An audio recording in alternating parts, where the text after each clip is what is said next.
Shalom Bapak Ibu kasih dalam Tuhan dimanapun Bapak Ibu berada dan mengikuti ibadah online ibadah GB Alberta. Mengucapkan selamat datang, selamat hadir dalam ibadah ini. Kita mau bersama-sama mengikuti ibadah online ini. Kita mau angkat pujian. Kalau kita boleh ada sebagaimana kita ada, itu semua kekuatan yang daripada Tuhan. Karena dialah sumber kekuatan kita, dia tempat perlindungan kita. Kita mau angkat pujian, Engkaulah kekuatanku. Engkaulah kekuatanku, tempat perlindunganku. Saat badai menerpa, aku tak akan goyah. Aku tak akan goyah, sebab Kau sertaku. Sejauh langit dari bumi, begitu besarnya kasih-Mu. Penuhi hati kami yang rindu menyembah-Mu, Yesus. Sejauh langit dari bumi, begitu besarnya kasih-Mu. Kaulah Tuhan, kekuatanku, sukacitaku. Angkat pujian ini lebih sungguh lagi. Engkaulah kekuatanku. Engkaulah kekuatanku. Amin Tuhan. Tempat perlindunganku. Haleluya. Saat badai menerpa, aku tak akan goyah. Aku tak akan goyah, sebab Kau sertaku. Sejauh langit, sejauh langit dari bumi, begitu besarnya kasih-Mu. Penuhi hati kami yang rindu menyembah-Mu, Yesus. Sejauh langit dari bumi, begitu besarnya kasih-Mu. Kaulah Tuhan, kekuatanku, sukacitaku. Kaulah Tuhan, Kaulah Tuhan, kekuatanku, sukacitaku. Kaulah Tuhan, Kaulah Tuhan, kekuatanku, sukacitaku. Benar Bapa, Engkaulah kekuatan kami Tuhan. Kami boleh ada, kami boleh kuat, itu semua karena anugerah-Mu, karena kekuatan yang daripada-Mu Tuhan. Kami boleh melewati hari demi hari, itu semua karena kekuatan yang daripada-Mu. Terima kasih Tuhan buat kekuatan yang Kau beri. Terima kasih buat perlindungan-Mu, penjagaan, pemeliharaan-Mu. Terima kasih Yesus. Oh Bapa di dalam surga, kami sungguh bersyukur, berterima kasih memiliki Tuhan yang seperti Engkau Bapa. Terima kasih Yesus, kami pegang janji-janji-Mu, janji-Mu iya dan amin. Sekalipun badai menerpa kami tidak akan goyah Tuhan, karena Engkau juga yang berjanji Tuhan bahwa kami menerima kerajaan yang tidak tergoncangkan Bapa. Kami anak-anak yang Engkau kasihi dan kami mengasihi Engkau Tuhan.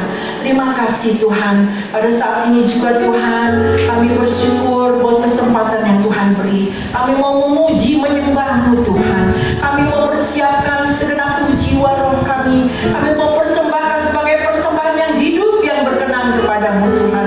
Urapi setiap kami, ampuni Tuhan segala dosa salah pelanggaran kami, agar kami layak berkenan di hadapan-Mu Tuhan. Terima kasih Bapak, urapi setiap kami, jangan ada satupun yang terlewatkan Tuhan. Tempat ini juga Tuhan Kau urapi Tuhan, urapan yang daripada-Mu. Biar suasana surgawi juga turun atas tempat ini dan hati-hati kami. Terima kasih Bapak, tutup bungkus kami dengan kuasa darah-Mu. Segala pujian, hormat, kemuliaan kami kembalikan kepada-Mu. Hanya di dalam nama Yesus Kristus kami alaskan doa dan ucapan syukur. Haleluya. Sekalian kita percaya, kita katakan sama-sama amin. Shalom sekali lagi. Halo. Siap memuji Tuhan? Mari kita mau memuji Dia, karena Dialah segalanya dalam hidup kita. Dia sumber segala-galanya dalam hidup kita.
Dialah segalanya bagi kita, amin. Seperti air madu, Dia ada selalu dalam hidup kita. Ke apapun keadaan kita, Dia selalu ada. Saatnya kita akan mendengarkan kebenaran firman Tuhan. Nabi Rasul boleh banyak, tetapi hanya satu juru selamat, yaitu Yesus Kristus. Dialah juru selamat kita. Karena itu kita mau pegang janjinya, kita mau yakini firman-Nya, karena firman-Nya iya dan amin. Kasih-Nya, kuasa, mujizatnya tidak berubah, dulu, sekarang, dan selama-lamanya. Kita mau angkat pujian, hanya Engkau juru selamatku.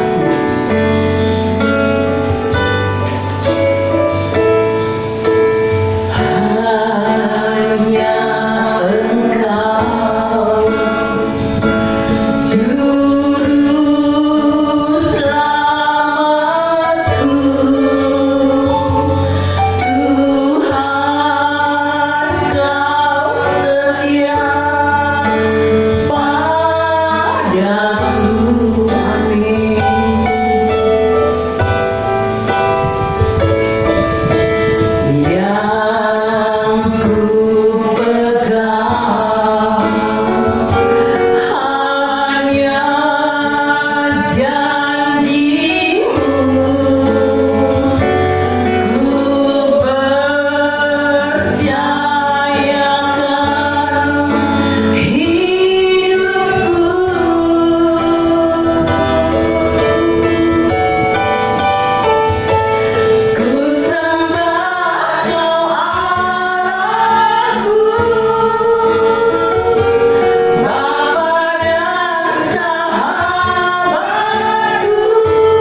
di dalam surga, kembali kami datang ke hadirat-Mu Tuhan. Kami percaya bahwa firman-Mu lah yang bisa menguatkan, meneguhkan, membuat kami bisa tetap tegak berdiri, menjalani hari-hari kami yang sulit selama kami berada di dalam dunia ini. Bapa di dalam surga, kami tidak ingin menyia-nyiakan waktu. Kami ingin benih firman itu ditaburkan di dalam hati kami Tuhan. Karena kami ingin kasih kami kepadamu tetap terpelihara. Kami ingin iman kami kepadamu tetap terjaga.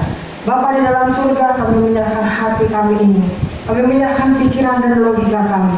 Bahkan kami menyerahkan ruangan dimanapun kami beribadah saat ini. Kami menyerahkan media apapun yang kami gunakan untuk beribadah saat ini. Hanya ke dalam tangan-Mu saja. Kami percaya Roh Kudus mampu untuk berkarya. Hanya di dalam nama Yesus kami berdoa dan bersyukur.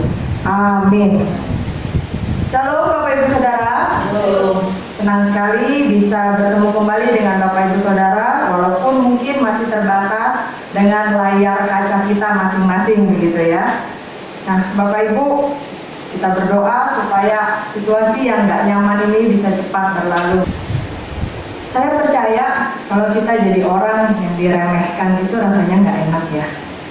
Beberapa kali kita sempat mendengar ilustrasi atau kesaksian dari Bapak Gembala waktu beliau berkhotbah, waktu beliau masih kerja di perusahaan kontraktor, dan kemudian beliau diremehkan. Kamu lulusan sekolah teologi, kamu bisa apa di perusahaan kontraktor ini?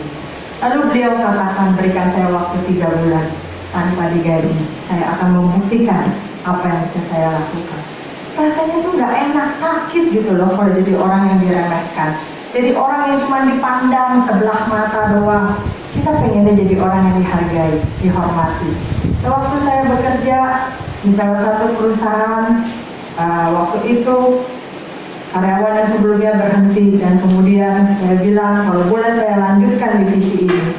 Bos saya almarhum berkata, kamu perempuan, emang kamu bisa? Karena pekerjaannya waktu itu adalah general trading, saya harus pergi ke pabrik-pabrik dan melihat, melobi barang-barang apa yang mereka dibutuhkan, termasuk spare part mesin yang sebelumnya belum pernah saya lihat.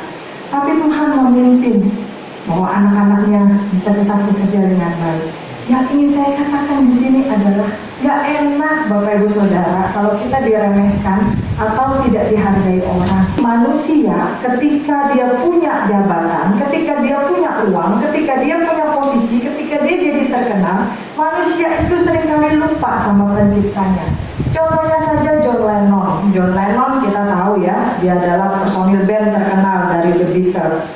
John Lennon tewas ditembak oleh fans fanatiknya pada tahun 1989 gitu.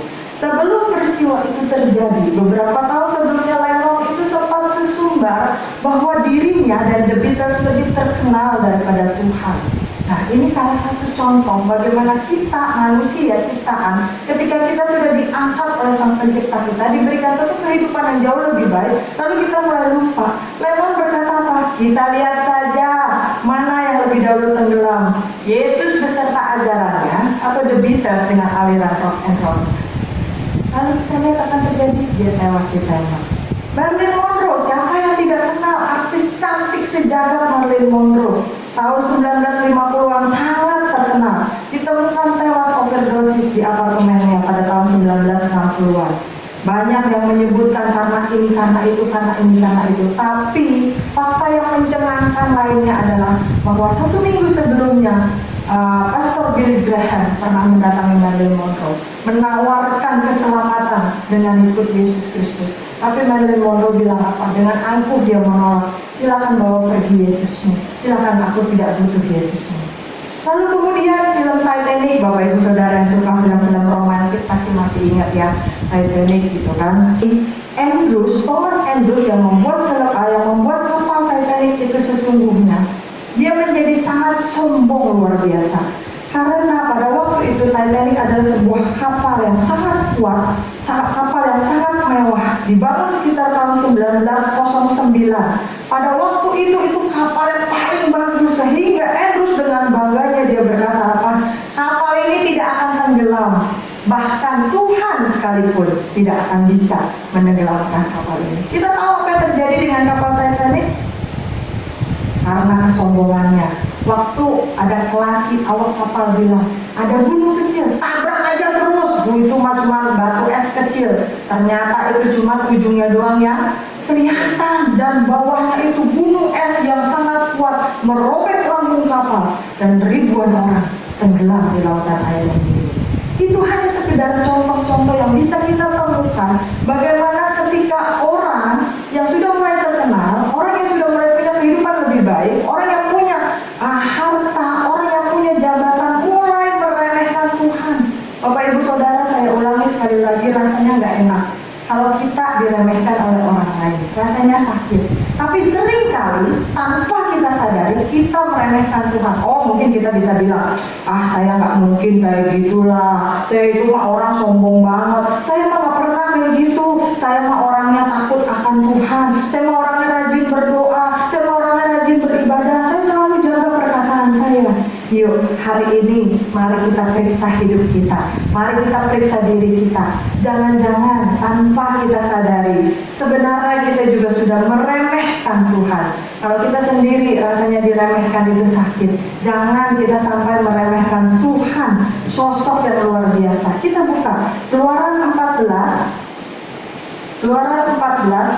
mulai dari Keluaran 14 ayat 23 sampai 25. Bapak Ibu Saudara yang di rumah bisa mengikuti dengan membuka Alkitab masing-masing.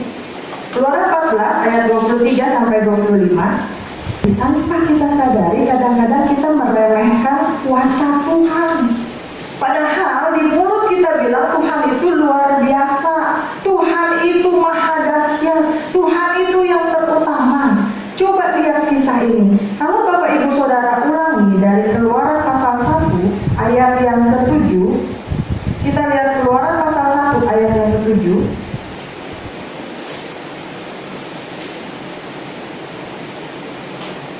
Orang-orang Israel beranak cucu dan tak terbilang jumlahnya. Mereka bertambah banyak dan dengan dahsyat berlipat ganda, sehingga negeri itu, negeri Mesir, dipenuhi mereka. Kemudian bangkitlah seorang raja baru memerintah tanah Mesir yang tidak mengenal Yusuf. Jadi ini kisah ketika bangsa Israel masih hidup di tanah Mesir, tapi Yusuf sudah lama sekali mati. Waktu itu udah muncul beberapa Firaun, dan akhirnya muncul Firaun yang katanya tidak mengenal Yusuf. Tapi saya yakin pasti Firaun yang walaupun tidak pernah bertemu langsung dengan Yusuf ini, pasti dia tahu sejarah Mesir tersebut. Karena suatu kejadian fenomenal, suatu kejadian yang dahsyat, bagaimana Yusuf mengartikan mimpi Firaun, dan dia pasti tahu bagaimana sejarah kerajaan Mesir dengan 7 tahun masa kelimpahan dan 7 tahun masa kelaparan. Lalu kenapa di sini dikatakan tidak mengenal Yusuf? Dan kemudian kalau Bapak Ibu Saudara baca di ayat-ayat selanjutnya, Firaun itu mulai menindas bangsa Israel. Firaun itu mulai tidak melakukan menghormati bangsa Israel. Firaun itu mulai tidak melakukan kebaikan kepada bangsa Israel seperti yang dilakukan oleh Firaun sebelumnya, karena dia meremehkan kuasa Tuhan.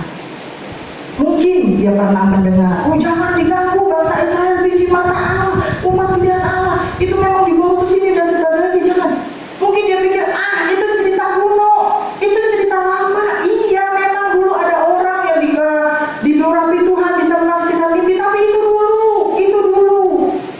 Sehingga apa? Kalau kita baca di ayat selanjutnya, dia mulai berpesan kepada para bidan yang menolong persalinan orang Israel. Untuk apa? Kalau nanti yang lahir anak laki-laki langsung dibunuh.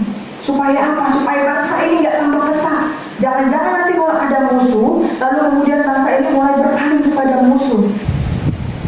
Bidan Sifra dan Pua, mereka takut akan Tuhan, sehingga mereka tidak mau melakukan apa yang disuruh oleh Firaun tersebut. Lalu apa yang mereka lakukan? Mereka tetap menolong, kasih alasan. Alasannya apa? Ya, soalnya waktu kita datang, mereka udah lahir, sehingga Tuhan melindungi mereka dan membuat kedua bidan itu berumah tangga. Lalu apa yang terjadi dengan masa pemerintahan Firaun tersebut? Kita tahu 10 tulah yang maha dahsyat terjadi di masa pemerintahan tersebut. Tuhan mengeraskan hati Firaun tersebut untuk menunjukkan kuasanya. Dalam Keluaran 14 ayat 23 sampai 25 yang tadi sudah kita siapkan. Orang Mesir mengejar dan menyusul mereka. Ini pada sesi ketika oke lah, udah kamu keluar, orang Israel boleh keluar, boleh beribadah, silakan. Tapi setelah orang Israel itu keluar, Firaun ini mulai melihat kok kotanya kosong ya, kok nggak ada budak ya, kok nggak nanti siapa yang kerja ya, kok nggak ada pembantu ya, ini nanti pembangunan bagaimana ya. Mulai dia menyesal dan mengejar jutaan orang Israel tersebut. Sehingga kemudian mereka nggak peduli lagi, kejar terus. Waktu orang Israel itu mulai menyeberangi Laut Merah, orang Mesir mengejar dan menyusul mereka. Segala kuda Firaun, keretanya, dan orang yang berkuda sampai ke tengah-tengah laut. Pada waktu jaga pagi, Tuhan yang di dalam tiang api dan tiang awan itu memandang kepada tentara orang Mesir, lalu dikacaukannya tentara orang Mesir itu. Siapa yang melakukannya? Orang Israel? Bukan. Jelas dikatakan di sini adalah Tuhan yang mengacaukannya. Tuhan membuat roda keretanya berjalan miring dan maju dengan sangat berat, sehingga orang Mesir berkata, marilah kita lari meninggalkan orang Israel, sebab Tuhanlah yang berperang untuk mereka melawan Mesir. Dan selebihnya kita tahu bagaimana bangsa Mesir itu kemudian ditelan oleh laut yang kembali mengatur. Jangan kita meremehkan kuasa Tuhan. Seringkali kita berkata, oh iya saya percaya kepada Tuhan, tapi kita hidup seolah-olah tidak di dalam Tuhan. Kita berdoa kepada Tuhan, tapi kita tidak percaya bahwa Dia mampu untuk menolong kita. Yang pertama, mari cek diri kita. Jangan-jangan selama ini kita sudah meremehkan kuasa Tuhan. Di tengah pandemi ini, di tengah virus yang tidak terlihat, di tengah OTG yang makin banyak, percayakah kita bahwa kuasa Tuhan itu mampu untuk melindungi kita? Selama kita tetap mengikuti protokol kesehatan, selama kita tetap menjaga asupan-asupan nutrisi ke dalam tubuh kita, beristirahat dengan baik, Tuhan mampu untuk melindungi kita. Jangan remehkan kuasanya. Tuhan yang kita sembah lebih dahsyat dari virus manapun. Yang kedua, jangan remehkan janji Tuhan. Bapak Ibu Saudara, bangsa Israel itu menjadi budak di Mesir selama 400 tahun. Mereka berhasil keluar dari Mesir karena apa? Karena mereka jago berperang? Tidak, karena mereka punya persenjataan yang lengkap, boro-boro. Mereka kerja sebagai budak, ada yang dari lahir sampai mati pun tetap jadi budak karena 400 tahun, begitu kan? Mereka berhasil keluar dari Mesir semata-mata hanya karena kuasa dan janjinya Tuhan. Janji Tuhan pasti Dia genapi. Bangsa Israel menanti dan memegang janji Tuhan. Tuhan berjanji akan membawa Israel keluar dari Mesir. Sampai di situ saja? Tidak, keluar dari Mesir dan masuk ke tanah perjanjian. Masuk ke tanah perjanjian. Itu janjinya, nggak kurang, nggak lebih. Coba kita lihat Bilangan 14 ayat 1 sampai yang keempat. Bilangan 14 ayat 1 sampai yang keempat. Saya minta tolong Ibu Pur untuk membacakan bagi kita semua. Bilangan 14 ayat 1 sampai 4, demikian firman Tuhan. Pemberontakan umat Israel. Lalu segenap umat itu mengeluarkan suara nyaring dan bangsa itu menangis pada malam itu. Bersungut-sungutlah semua orang Israel kepada Musa dan Harun. Dan segenap umat itu berkata kepada mereka, sekiranya kami mati di tanah Mesir atau di padang gurun ini. Mengapakah Tuhan membawa kami ke negeri ini, supaya kami tewas oleh pedang, dan istri serta anak-anak kami menjadi tawanan? Bukankah lebih baik kami pulang ke Mesir? Dan mereka berkata seorang kepada yang lain, Baiklah kita mengangkat seorang pemimpin, lalu pulang ke Mesir. Ya, terima kasih. Coba kita lihat di pasal ke-13, apa judulnya di sana? Ke-12, pengintai. Pasal 14 yang tadi dibacakan oleh Ibu Pur itu terjadi setelah laporan dari 12 pengintai.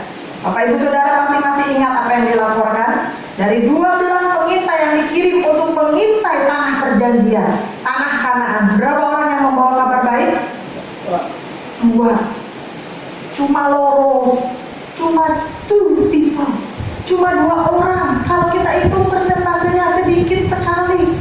10 orang lain bilang apa? Iya sih tanahnya bagus, iya sih Tuhan sudah janji, tapi orangnya bagaikan raksasa, kita seperti belalang. Iya sih madunya banyak, iya sih anggurnya banyak, iya sih begini begitu begini. Tapi bukankah seringkali kita juga mencoba melupakan janji Tuhan?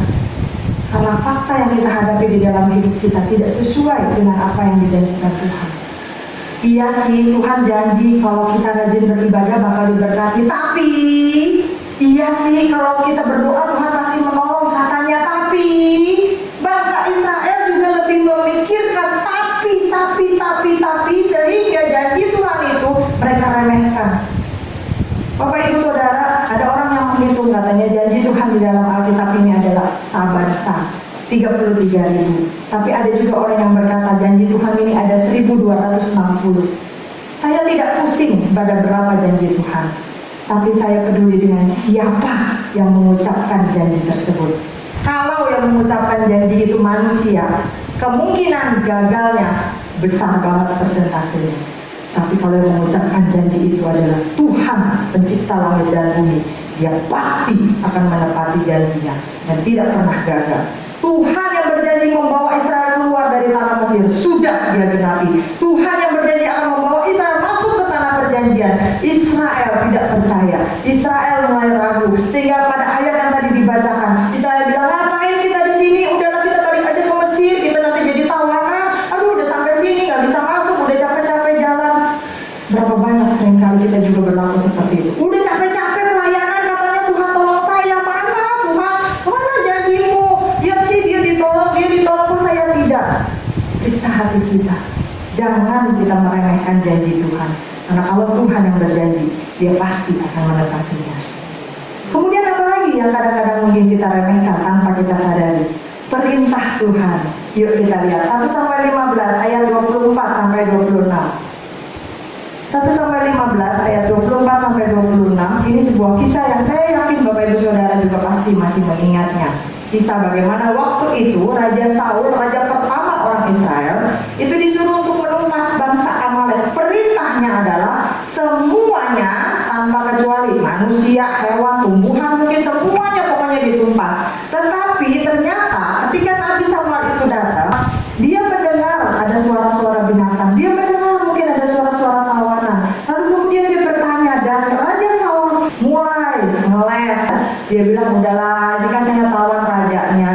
Itu yang semua yang bagus-bagus, yang masih muda, yang kuat-kuat, hewannya yang gemuk-gemuk, ini saya bawa. Nanti saya kasih persembahan buat Tuhan. Dia lebih takut kepada rakyat. Kalau Bapak Ibu Saudara baca 1 sampai 15 ayat 24 sampai 26, yuk kita baca 1 sampai 15, 24 sampai 26. Saya minta tolong biarkan Lilumin untuk membacakannya. 1 sampai 15 ayat 24 sampai 26. 1 Samuel 15 ayat 24 sampai 26. Demikianlah firman Tuhan. Berkatalah Saul kepada Samuel, aku telah berdosa sebab telah kulangkahi titah Tuhan dan perkataanmu. Tetapi aku takut kepada rakyat, karena itu aku mengabulkan permintaan mereka. Maka sekarang ampunilah kiranya dosaku, kembalilah bersama-sama dengan aku, maka aku akan sujud menyembah kepada Tuhan. Tetapi jawab Samuel kepada Saul, aku tidak akan kembali bersama-sama dengan engkau, sebab engkau telah menolak firman Tuhan. Sebab itu Tuhan telah menolak engkau sebagai raja atas Israel. Iya, terima kasih. Ini alasannya, bukankah kita juga seringkali kayak gini? Kenapa nggak ke gereja? Gak enak sama saudara baru datang sih. Kenapa nggak pelayanan? Gak enak deh, nanti yang muda-muda dulu deh. Abis istri belum mau pelayanan, abis suami juga nggak mendukung. Kenapa nggak begini? Kenapa nggak begitu? Nanti aja deh. Seringkali kita lebih mendengarkan perkataan orang-orang di sekitar kita dan kita meremehkan firman Tuhan yang telah diberitakan kepada kita. Bapak Ibu Saudara, suatu kali ada seorang bapak dan seorang anak. Mereka berniat untuk menjual keledai yang mereka punya satu-satunya ke pasar. Dalam perjalanan ke pasar, keledainya nggak dinaikin. Jadi si anak dan si bapak menuntun keledai itu sama-sama. Dalam perjalanan orang-orang ngomong, ngapain punya keledai kok nggak dinaikin? Keledai ya gunanya buat ditunggangi. Capek-capeknya aja jalan. Waktu mereka mendengar itu si bapak sama si anak mikir, iya juga ya, bener juga ya, kenapa nggak dinaikin? Yaudah pak, naik deh, bapak yang tuaan cepet capek kan gitu. Aku anak yang berbakti nih, bapak naik, bapaknya naik, anaknya nuntun keledai. Sambil jalan, di tengah perjalanan ketemu sama orang lagi. Ih, dasar orang tua nggak tahu malu. Kasihan tuh anaknya disuruh jalan, dia enak-enakan naik keledai. Bapak sama lagi. Aduh, nggak enak banget ya dengar omongan kayak gitu. Akhirnya bapaknya bilang, udahlah Kak, katanya kalau jadi orang tua itu harus berkorban. Kepala jadi kaki, kaki jadi kepala. Keringat diperes-peres, tulang dibanting-banting. Sekarang kamu yang naik, bapak yang tuntun ini semua. Anaknya yang naik, bapaknya yang tuntun itu keledai. Di tengah perjalanan ketemu lagi sama orang. Dasar anak muda zaman sekarang nggak tahu diri. Lihat tuh orang tua udah berkorban mati-matian. Enak-enakan dia yang duduk, bapaknya yang udah tua renta begitu disuruh giring keledai. Kemudian akhirnya mereka bilang, ya udahlah, daripada kesel, kita naik aja nih keledai berdua. Bapak rasa kuat ini keledainya. Mereka naik itu keledai berduaan begitu ya. Di tengah jalan ada lagi orang yang ngomong, dasar manusia nggak berperi kebinatangan. Keledai begitu kecil dinaikin 2 orang. Kalau keledai yang mati kecapean kepanasan bagaimana? Nggak ada rasa iba sama sekali. Akhirnya belum sampai ke pasar, bapak dan anak itu kesel. Mereka ambil sebatang bambu itu keledai diikat kakinya, mereka panggul sampai ke pasar. Bapak ibu saudara, kalau kita ngedengerin omongan orang terus, kita hidupnya akan terus terombang-ambing. Makanya yang harus kita dengarkan adalah perintah Tuhan, firman Tuhan yang selalu mantap, yang selalu teguh, nggak pernah pelin-pelan, nggak pernah terombang-ambing. Tapi seringkali kita manusia udah tahu dengar perintah Tuhan, justru kita remehkan perintah itu untuk memuaskan, menyenangkan perasaan orang lain. Mari cek hati kita sekarang. Jangan-jangan selama ini kita hidup dengan meremehkan perintah Tuhan. Apa yang terjadi? Kita akan ditolak seperti Saul. Tidak layak, Tuhan tidak berkenan. Kemudian yang berikutnya, Matius 25 ayat 11 sampai yang ke-12. Matius 25 ayat 11 sampai yang ke-12. Saya minta tolong diakan Rita untuk membacakannya. Matius 25 ayat 11 sampai 12. Ya. Kemudian datang juga gadis-gadis yang lain itu dan berkata, Tuhan, Tuhan, bukakanlah bagi kami pintu. Tetapi ia menjawab, aku berkata kepadamu, sesungguhnya aku tidak mengenal kamu. Ya, terima kasih. Yang berikutnya, kadang-kadang kita meremehkan pelayanan, ibadah. Nanti dulu ya, mau kondangan dulu. Kalau kondangan kan cuma ada sekali. Kalau ibadah kan minggu depan masih ada. Kita nggak pernah tahu apa yang terjadi dengan hidup kita. Ternyata minggu depannya pandemi. Ternyata minggu depannya ibadah nggak bisa hadir. Ternyata minggu depan sampai sekarang kita harus ibadah online. Ternyata salaman aja nggak bisa. Seringkali ketika kita diberikan tugas untuk melayani Tuhan, bukan hanya di dalam gereja, tetapi justru juga di luar gereja, kita meremehkan. Aduh, ntar dulu deh ya pelayanan. Ini bisnis dulu. Aduh, ntar dulu deh doa-doanya ya. Ini yang penting pekerjaan dulu. Aduh, waktu buat Tuhan nanti aja, itu Sabtu atau Minggu aja. Ini Senin sampai Jumat. Itu tentang hidup saya. Kisah tentang 5 gadis bijaksana dan 5 gadis yang bodoh. Mereka mau melayani Tuhan, mereka mau katanya melakukan sesuatu untuk Tuhan, tapi mereka meremehkan pekerjaan atau pelayanan yang diberikan. Saya percaya ketika kita melayani Tuhan itu bukan hanya di dalam gereja. Pekerjaan, usaha, kegiatan yang kita lakukan di luar gereja yang masih bisa kita lakukan, yang dipercayakan kepada kita, itu juga pelayanan. Tapi kenyataannya seringkali kita lakukan asal-asalan. Ketika banyak orang susah cari pekerjaan dan kita masih punya pekerjaan, kita melakukan pekerjaan itu gak sungguh-sungguh. Kita lebih banyak komplain. Ketika orang lain bangkrut usahanya dan kita masih punya usaha walaupun kecil-kecilan, kita lakukan tidak sungguh-sungguh. Kita mengeluh, yang itu gede usahanya, yang ini kecil. Padahal itu juga berkat Tuhan. Kita meremehkan. Kalau pelayanan di gereja sekedar rutinitas, ya udahlah ya karena udah dijadwal. Padahal atau kita beribadah ke gereja karena ya kalau enggak nanti takut terjadi hal-hal yang buruk, ya udahlah. Atau lebih parahnya lagi, berapa banyak orang zaman sekarang yang justru melayani untuk melihat amplopnya. Jangan kita melayani karena amplop. Kalau lihat gerejanya besar, kalau lihat kantornya megah, kalau lihat bosnya baik, kalau lihat usaha kita berkembang, lalu kita mulai hitung-hitungan, kita mulai lihat amplopnya. Jangan juga melayani demi ambisi. Bapak Ibu Saudara masih ingat bagaimana waktu itu Pendeta Andre Imam memberikan suatu kesaksian dalam salah satu seminar sehari kita. Waktu itu beliau menerima telepon, Kak Andre, akhirnya saya dikasih tugas pelayanan. Oh iya? Orang ini sudah rindu lama untuk melayani di gerejanya. Sampai akhirnya satu kali dia dipercaya untuk melayani. Wah seneng ya dek, kamu dipercaya jadi apa? Aku jadi kolektor. puji Tuhan, ini tugasnya masih 2 minggu lagi Kak Andre, tapi saya mau doa puasa dari sekarang. Di dalam seminar itu pendeta Andre Imam lumayan kaget. Tugasnya cuma kolektan, tapi dia doa puasa. Biasanya yang doa puasa itu yang tugasnya nyanyi, goyang-goyang, singer, tim musik, umpat pada selebihnya. Tapi dia bilang, saya doa puasa. Oh ya deh, kerjakan yang terbaik ya. Tetap kita kerjakan yang terbaik, kita beri yang terbaik. Orang ini akhirnya doa puasa. Dan pendeta Andre Imam berkata, ketika dia menyodorkan kantong kolektornya, orang sebaris yang sudah dia lewati menangis terharu di dalam hadirat Tuhan. Bukan menangis karena salah masukin berapa yang buat kolektor, bukan.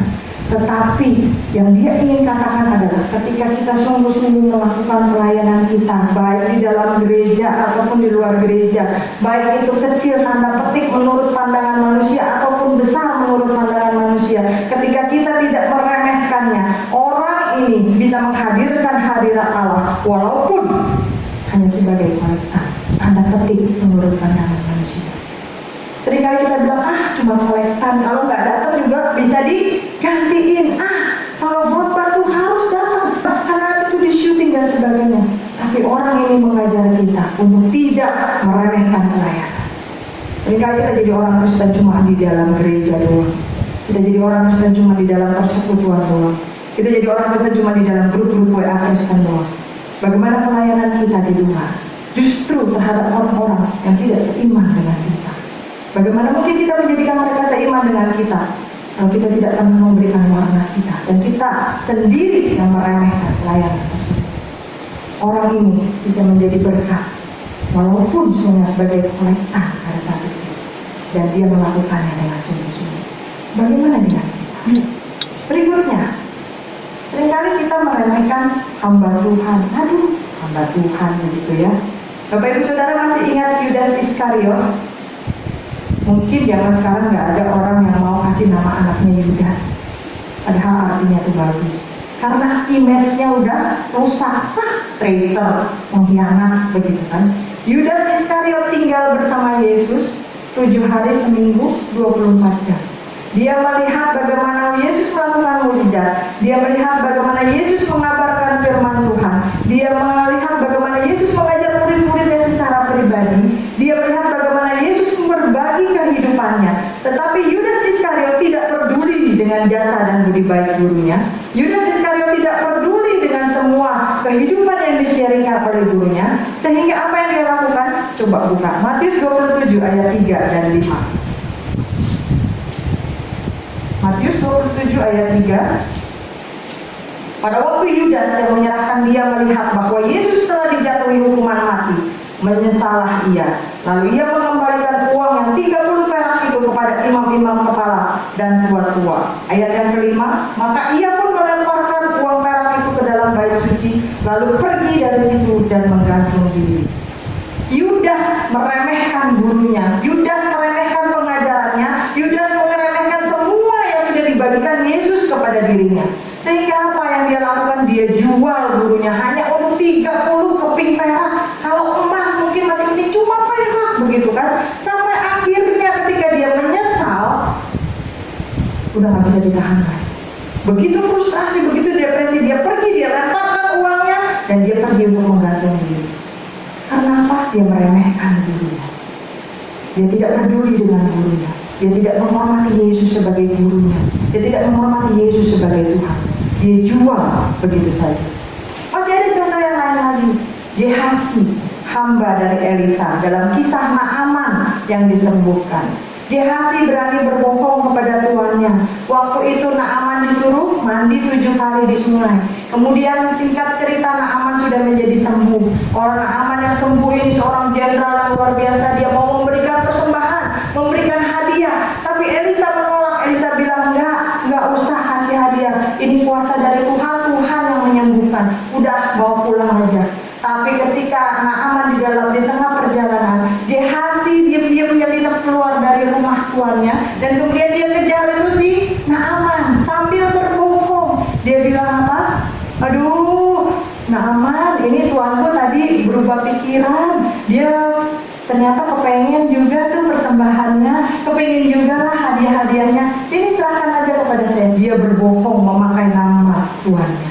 Dia meremehkan posisi tuannya sebagai seorang hamba Tuhan. Untuk kepentingannya sendiri, untuk disimpan sendiri, dia berani berbohong kepada Tuhan dengan menjelekan nama hambanya. Akhirnya apa yang terjadi? 2 Raja-Raja 5 ayat 26 dan 27. Kita lihat 2 Raja-Raja 5 ayat 26 dan 27. Tetapi kata Elisa kepadanya, bukankah hatiku ikut pergi ketika orang itu turun dari atas keretanya mendapatkan engkau? Maka sekarang engkau telah menerima perak, dan dengan itu dapat memperoleh kebun zaitun, kebun anggur, kambing domba, lembu sapi, budak laki-laki dan budak perempuan. Tetapi penyakit kusta Naamah akan melekat kepadamu dan kepada anak cucumu untuk selama-lamanya. Maka keluarlah Gehazi dari depannya dengan kena kusta putih seperti salju. Bapak Ibu Saudara, seringkali kita meremehkan hamba Tuhan. Hamba Tuhan bisa dibohongi? Bisa. Tapi Roh Kudus yang tinggal di dalam hati hamba Tuhan tidak bisa dibohongi. Ibrani 13 ayat 17. Ibrani 13 ayat 17. Ini alasan kenapa kita harus menghormati para hamba-hamba Tuhan yang ada di sekitar kita. Taatilah pemimpin-pemimpinmu dan tunduklah kepada mereka, sebab mereka berjaga-jaga atas jiwamu sebagai orang-orang yang harus bertanggung jawab atasnya, dan seterusnya. Bapak Ibu Saudara, kadang-kadang secara manusia kita terkagum-kagum melihat pendeta-pendeta yang besar. Kita lalu mengidolakan, kita mengkutuskan pendeta-pendeta besar. Tetapi seringkali kita melupakan hamba-hamba Tuhan yang justru ada di sekitar kita. Hamba-hamba Tuhan yang justru menyebutkan nama kita di dalam setiap doa mereka. Hamba-hamba Tuhan yang justru berdoa puasa bagi kita. Hamba-hamba Tuhan yang justru menanyakan kabar-kabar kita. Hamba-hamba Tuhan yang justru namanya mungkin tidak dikenal orang, tetapi mereka membela Engkau di hadapan Allah. Seringkali kita hanya terpukau dengan ketenaran para hamba Tuhan yang besar. Seringkali kita hanya terpukau dengan gedung gereja yang besar. Seringkali kita hanya terpukau dengan khotbah-khotbah yang bagus, sehingga kita mulai meremehkan hamba-hamba Tuhan yang menurut kita tidak masuk standar kita. Padahal Alkitab bilang apa? Taatilah pemimpin-pemimpinmu dan tunduklah kepada mereka, sebab mereka berjaga-jaga atas jiwa. Mari kita hormati para hamba-hamba Tuhan di sekitar kita. Jangan pakai standar dunia, tapi kita hargai mereka karena mereka yang berdoa bagi kita, mereka yang mendampingi kita, menjaga iman kita, mengajar kita tetap di jalan Tuhan.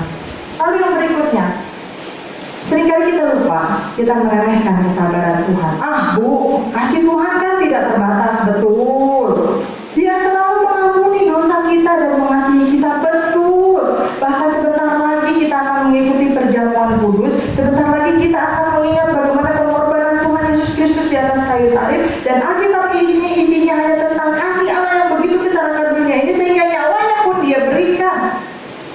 Ya, sabar juga kan nggak ada batasnya, Bu. Betul, kesabaran Tuhan tidak ada batasnya, kasih Tuhan tidak ada batasnya. Setiap kali kita berbuat dosa, Dia pasti mengampuni kita kalau kita minta ampun kepadanya. Setiap kali kita bersalah, kita gagal, Dia akan memberi kita kesempatan yang berikutnya. Tapi umur kita terbatas, masa hidup kita terbatas. Jangan sampai kita melakukan kesalahan, kita terlena, kita meremehkan, Tuhan itu sabar kan, nanti kalau saya minta maaf Dia pasti ampuni, kalau saya bertobat Dia pasti akan ampuni saya, pulihkan saya. Tapi jangan-jangan gak keburu lagi untuk bertobat. Ayo kita melayani Tuhan, ayo kita menyenangkan Tuhan, ayo kita kuduskan hidup kita, ayo kita buat hidup kita berkenan, ayo kita ajak keluarga kita untuk datang ke mezbahnya Tuhan. Mulai dari sekarang kita setia dengan perkara-perkara yang kecil. Bu, saya nggak bisa berdoa lama-lama berjam-jam. Mulai dari 5 menit pertama. Setelah 5 menit pertama, coba 10 menit. Setelah 10 menit, coba 15 menit. Kalau nggak pernah mulai, nggak pernah ada seorang pendoa yang akan berdoa berjam-jam tanpa dia mulai dari menit-menit pertamanya. Bu, saya nggak bisa baca Alkitab banyak-banyak. Mulai dari 1 ayat. Nggak bisa 1 ayat setengah, kelewatan kalau nggak bisa 1 ayat. Nanti akan mulai dari 1 pasal, menjadi 2 pasal, menjadi 5 pasal dan seterusnya. Setia dulu dengan perkara yang kecil. Jangan cari alasan untuk tidak bertobat. Jangan cari Tuhan memang sabar, umur kita yang terbatas. Akhirnya jangan sampai pintu itu tertutup bagi kita. Lukas 13 ayat 25 sampai 26. Kita lihat kisahnya. Lukas 13 ayat 25 sampai 26. Saya akan mulai dari ayat yang ke-23. Dan ada seorang yang berkata kepadanya, Tuhan, sedikit sajakah orang yang diselamatkan? Jawab Yesus kepada orang-orang di situ, berjuanglah untuk masuk melalui pintu yang sesak itu. Sebab aku berkata kepadamu, banyak orang akan berusaha untuk masuk, tetapi tidak akan dapat. Jika tuan rumah telah bangkit dan telah menutup pintu, kamu akan berdiri di luar dan mengetok-ngetok pintu sambil berkata, Tuhan, bukakanlah kami pintu. Dan ia akan menjawab dan berkata kepadamu, aku tidak tahu dari mana kamu datang. Maka kamu akan berkata, kami telah makan dan minum di hadapanmu, dan engkau telah mengajar di jalan-jalan kota kami. Tetapi ia akan berkata kepadamu, aku tidak tahu dari mana kamu datang. Enyahlah dari hadapanku, hai kamu sekalian yang melakukan kejahatan. Jangan sampai pintu ditutup di hadapan kita. Karena kalau Tuhan yang sudah menutup pintu itu, tidak seorang pun yang bisa membukanya. Jangan remehkan kesabaran Tuhan. Yang terakhir, jangan remehkan keselamatan daripada Tuhan. Kita telah ditebus dari dosa-dosa kita dengan harga yang sangat mahal, Bapak Ibu Saudara. Makanya setiap bulan kita sebagai Gereja Bethel Indonesia melakukan sakramen perjamuan kudus. Untuk apa? Melakukan firman Tuhan, mengingat kembali pengorbanannya dengan darah anak domba. Kenapa harus dengan darah anak domba? Karena satu-satunya darah yang tidak bercacat celah itu hanya darah Yesus. Sehingga Yesus perlu turun ke dalam dunia ini untuk mencurahkan darahnya menebus kita. Jangan tukar keselamatan itu dengan hal apapun juga.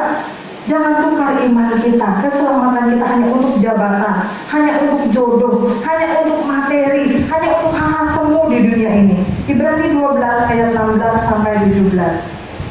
Ibrani 12 ayat 16 sampai 17. Janganlah ada orang yang menjadi cabul atau yang mempunyai nafsu yang rendah seperti Esau yang menjual hak kesulungannya untuk sepiring makanan. Sebab kamu tahu bahwa kemudian ketika ia hendak menerima berkat itu, ia ditolak sebab ia tidak beroleh kesempatan untuk memperbaiki kesalahannya, sekalipun ia mencarinya dengan mencucurkan air mata. Mumpung sekarang masih ada waktu, mumpung sekarang Roh Kudus menggerakkan hati kita, mumpung sekarang kita masih bisa baca Alkitab, mumpung sekarang kita masih bisa mendengarkan firman Tuhan.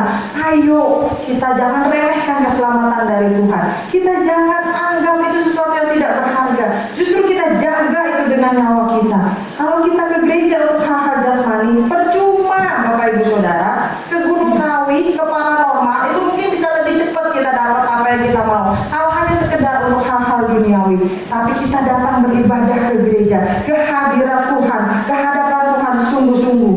Karena itu satu-satunya yang bisa kita lakukan sebagai bentuk ucapan syukur kita, orang-orang yang telah ditebus dan diselamatkan. Kita nggak bisa menyelamatkan diri kita sendiri, tapi Yesus turun untuk menyelamatkan kita. Kita nggak bisa membayar apapun kepada Dia selain daripada mengucap syukur dan menjaga keselamatan itu. Jangan kita remehkan hal-hal yang Tuhan anugerahkan di dalam hidup kita. Mari kita berdoa, kita minta hikmat dari Tuhan supaya kita bisa membuat pilihan yang tepat dan menghargai semua yang Tuhan berikan di dalam hidup kita, seperti Yosua. Kita baca ayat terakhir bersama-sama, Yosua 24 ayat yang ke-15. Yosua 24 ayat yang ke-15, kita akan baca bersama-sama. Bapak Ibu Saudara yang di rumah juga bisa membaca mengeluarkan suara supaya iman kita bisa dibangkitkan dengan mendengarkan firman Tuhan. 3-4. Tetapi jika kamu anggap tidak baik untuk beribadah kepada Tuhan, pilihlah pada hari ini kepada siapa kamu akan beribadah. Allah yang kepadanya nenek moyangmu beribadah di seberang sungai Efrat, atau Allah orang Amori yang negerinya kamu diami ini. Tetapi aku dan seisi rumahku, kami akan beribadah kepada Tuhan. Ambil keputusan yang tepat. Hargai setiap berkat Tuhan di dalam hidup kita. Jangan lagi kita remehkan kuasa Tuhan. Percayalah, kuasanya ada di atas segala sesuatu, termasuk pandemi kita saat ini. Jangan remehkan janji Tuhan. Kita bisa lupa janji Tuhan, tapi Dia pasti akan menepati setiap janji yang Dia berikan. Jangan remehkan perintah Tuhan. Gak usah berusaha hidup untuk menyenangkan hati orang lain. Jangan terlalu mendengarkan perkataan orang lain, perkataan dunia ini yang membuat iman kita goyah. Pegang terus perintah Tuhan. Kalau Tuhan yang sudah ngomong, lakukan itu, taati. Jangan remehkan pelayanan kita. Mau itu yang di dalam gereja, mau itu yang di luar gereja, mau itu yang di kantor, mau itu di luar kantor, mau itu di tengah usaha, di tengah pelayanan, di tengah keluarga kita, dimanapun kita berada. Jangan remehkan.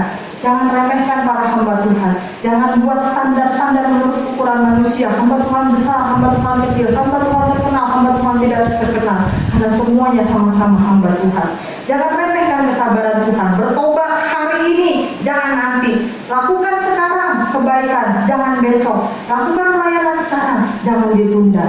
Dan yang terakhir, jangan remehkan keselamatan dari Tuhan. Karena itu sudah dibayar dengan harga yang sangat mahal. Bapak Ibu Saudara, mari kita sama-sama berdoa. Tuhan Yesus, kami bersyukur dan berterima kasih. Lewat firman-Mu kembali kami diingatkan untuk menjadi anak yang setia, menjadi anak yang tidak menyepelekan dan meremehkan Tuhan. Tetapi kami mau belajar dari firman-Mu. Itu sebabnya Tuhan, pimpin kami, Roh Kudus, ajari kami untuk melakukan firman-Mu. Ajar untuk kami menyenangkan hati-Mu Tuhan, biar kehidupan kami boleh menjadi berkat dimanapun kami berada. Itu sebabnya Tuhan, kami juga bersyukur dan berterima kasih kalau pada kesempatan ini kami diberikan kesempatan untuk makan, minum, sehidangan bersama dengan Tuhan. Kembali ini mengingatkan kepada kami akan kematian-Mu kayu salib 2000 tahun yang lalu Tuhan. Engkau mati karena Engkau ingin mengampuni kami. Engkau mati karena Engkau ingin menghapus setiap dosa kami Tuhan. Sekalipun dosa kami merah seperti kemisi, Tuhan jadikan putih seperti salju. Sekalipun dosa kami merah seperti kain kesumbah, Tuhan jadikan putih seperti bulu domba. Terima kasih Tuhan untuk kasih setia-Mu yang tiada pernah berkesudahan, dulu, sekarang, sampai selama-lamanya Tuhan. Itu sebabnya kami percaya tubuh dan darah-Mu yang menyatu dengan kami tidak sia-sia Tuhan, tetapi menjadi berkat yang luar biasa bagi kami.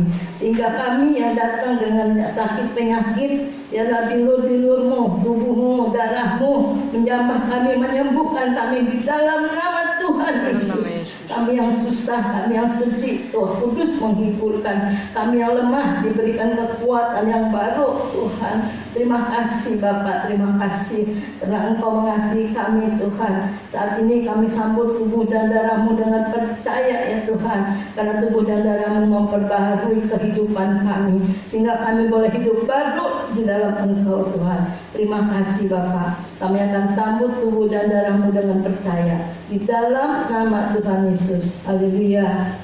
Amin.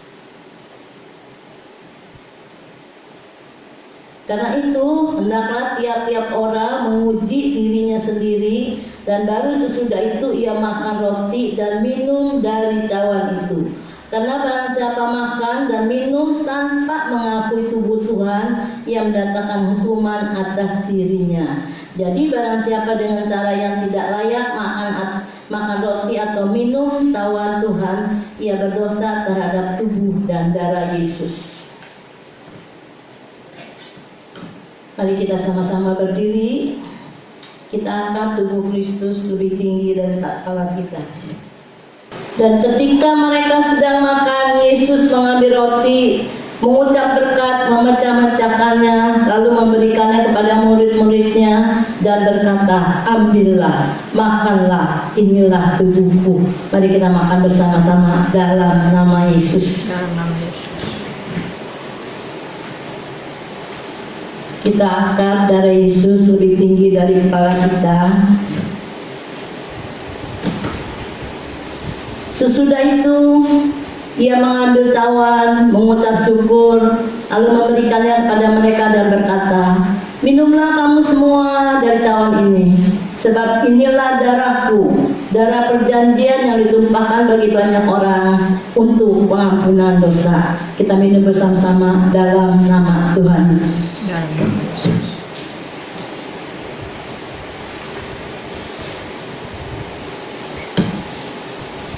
Mari kita berdoa.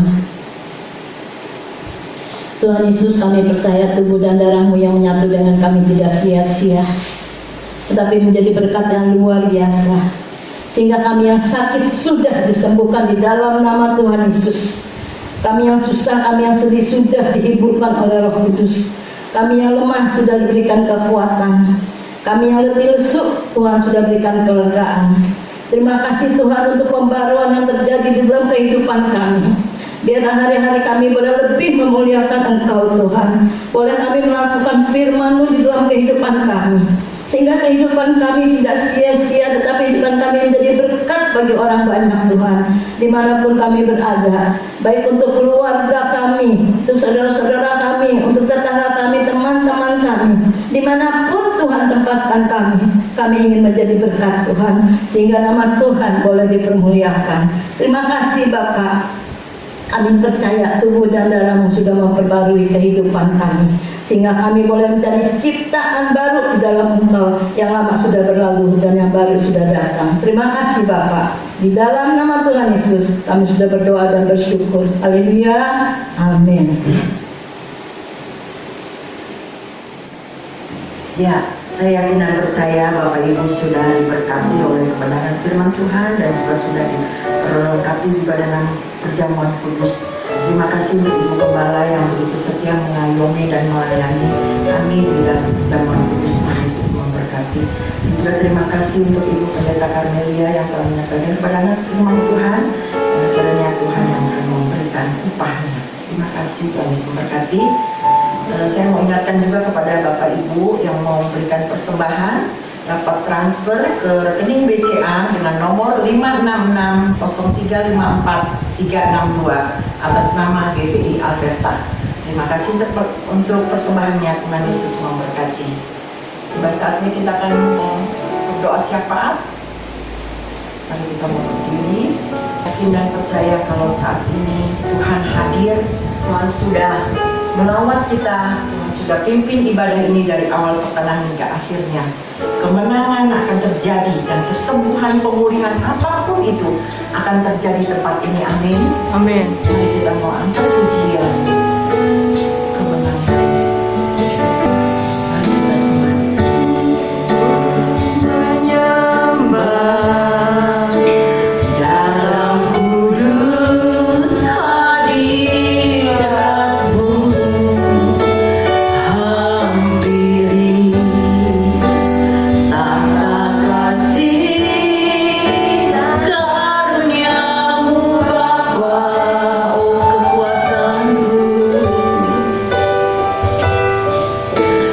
kekuatanku, hanya dalam hadirat-Mu, Yesusku,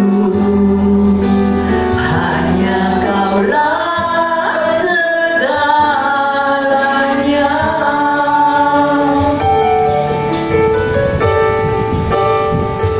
Ku yakin Kau hadir di sini.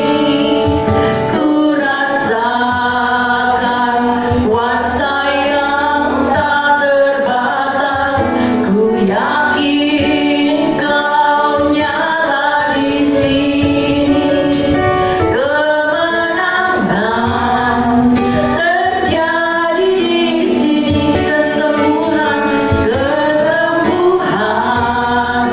terjadi di sini.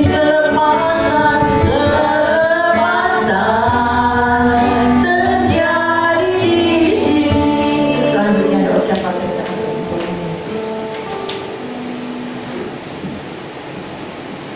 Ya Bapa, benar kami semua dalam keterbatasan kami, di mana pada saat ini kami terbatas, kami terkungkung Tuhan. Tapi kami percaya kemenangan terjadi pada saat ini. Amin. Ya Bapa, sekali lagi terima kasih, di mana kami sampai hari ini kami masih boleh bernapas, masih boleh sehat ya Tuhan. Terima kasih ya Tuhan. Di mana pada hari ini juga kami kembali ditegur ya Tuhan. Kadang-kadang kami suka meremehkan terutama meremehkan Tuhan, menyakiti hati Engkau ya Tuhan, melukai hati Engkau oleh kebodohan kami, oleh kesalahan kami Tuhan. Ampuni kami ya Bapa. Ampuni pelanggaran-pelanggaran kami Tuhan. Ya Bapa, Engkau berkati PDM Ibu Karmelia. Engkau tambah-tambahkan juga hikmat yang daripadamu. Engkau singkapkan firman-Mu kepada beliau Tuhan, di mana beliau Engkau utus, hanya nama-Mu yang dipermuliakan. Terima kasih Engkau berkati keluarganya, suaminya dan anak-anaknya Tuhan. Apa yang beliau cita-citakan, biarlah Engkau sempurnakan dalam hidup beliau. Kami berdoa juga untuk Ibu Gembala kami. Terima kasih untuk Ibu Gembala kami yang telah memimpin kami selama ini, mengayomi kami, mendoakan kami semua Tuhan. Engkau berkati kesehatannya Tuhan. Engkau berkati apa yang menjadi kerinduan hatinya. Engkau berkati semuanya Tuhan untuk keluarganya juga. Kami juga menyerahkan seluruh jemaat Aberta Tuhan. Mungkin ada yang sedang terbaring sakit, mungkin ada yang sedang kehimpit dengan kesusahan yang pada masa pandemi ini. Biarlah Engkau yang memberikan kelegaan untuk kami semua. Biarlah Engkau yang memberikan jalan keluar untuk kami semua. Sekali lagi terima kasih ya Tuhan. Kami juga berdoa untuk masa pandemi ini Tuhan. Mungkin ada di antara saudara-saudara apa kenalan kami yang terkena COVID-19 ini Tuhan. Biarlah Engkau sembuhkan dengan sempurna yang mereka yang telah menderita sakit. Engkau memberi kelagahan Tuhan untuk keluarga-keluarga yang telah ditinggal. Engkau memberikan penghiburan. Ya Bapa, kami serahkan semuanya ke dalam tangan-Mu. Kami percaya Tuhan, Engkau tidak akan terlambat menolong kami semua. Kami landaskan doa-doa kami ini hanya di dalam satu nama Tuhan Yesus Juru Selamat kami yang hidup. Kekasih-kekasih Kristus yang diberkati Tuhan, pulanglah dan terimalah berkat Tuhan.